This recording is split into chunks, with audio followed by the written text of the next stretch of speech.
If you've ever been in a work environment, participated in a team project, or lived in a house with multiple different people, you'll be able to notice that people communicate in different ways. Some people can be straight to the point, while others like to soften the blow. If you look within yourself, ask yourself, how easy is it for you to confront someone or be vulnerable? The truth is, differences in the way we communicate has a lot to do with our gender. Men and women have distinctive ways of communicating and talking to those around them.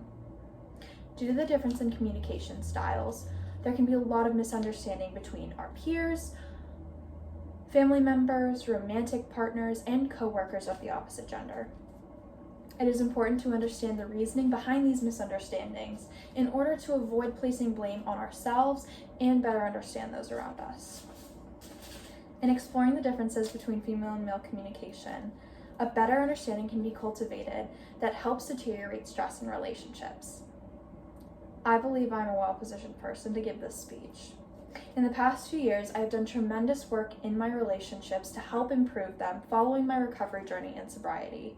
I am well-versed on psychology, especially interpersonal communication and motivation. In this speech, I will touch on a few key points. First, I will review the dilemma that men have with their emotions and how that comes into play in their relationships in contrast to women. Secondly, I will detail the way in which male and female communication styles make them better fit for certain jobs. Lastly, I will describe the difference in dynamic between male and female friendships. Most people are familiar with the belief that men struggle to embrace their emotions as well as women can. Due to this lack of desire for emotional expression, men connect in a different way than females do in relationships. They're more guarded. In replacement of divulging their feelings, they gain connection by doing. Men play sports or work on a project together in order to bond. They also make most of their decisions themselves and require little input from other people on their problems. Women, on the other hand, rely on opening up to others and talking about their feelings. They thrive off of emotional connection and are peacekeepers in relationships. When women have a problem or seek an outside opinion, they have no problem going to one of their friends to talk about what's on their mind. The frequency that men and women need to see their friends is also vastly different. Men can go years without seeing someone they consider to be close to, and still consider themselves to be close to that person. Women, on the other hand, need to frequently see their friends. If they're close with someone and they find that the relationship fizzles out, they determine that the relationship has ended. The difference in connection both genders have gives them each a different set of skills. Women are more emotionally spoken and community-oriented, while men are more individualistic and competitive. The difference between male and female communication styles makes them better fit naturally for different jobs. Women prioritize keeping the harmony with those around them. This drive has been conditioned into them evolutionarily as they have been shaped to fit the mold of the caretaker. Because of this fact, they aren't naturally as firm and direct when speaking to others. When conflict happens in a woman's relationships, it affects all parts of the partnership. It's a lot harder for a woman to get over resentment than it is for a man.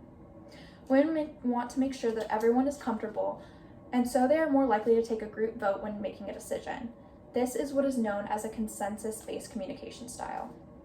Because men don't take disagreements as heavily as women do, it is easier for them to speak their mind when they are talking to someone. They are better capable at addressing someone firmly, and commanding order and direction comes a lot more naturally to them. This is referred to as a hierarchical style of communication.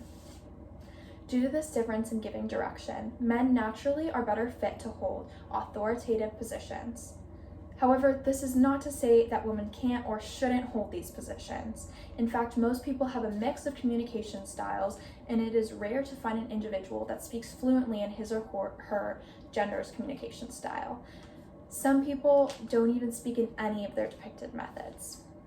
Emotions play a big role in the way each gender communicates.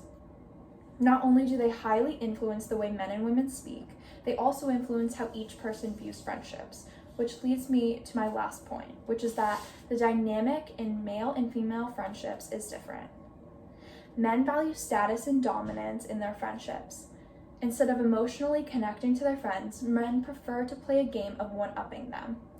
Friendships relate more to competition. They also prefer to speak rather than to listen. For them, sharing experiences isn't about helping you relate to them. It's to aid them in impressing you. Women, on the other hand, appreciate connecting over commonalities when making friends. Relating to their friends is far more important than feeling better than them. In conversation, women like to make it known that they are listening, so they'll do things like nod their head to reassure you that they are hearing everything that you're saying.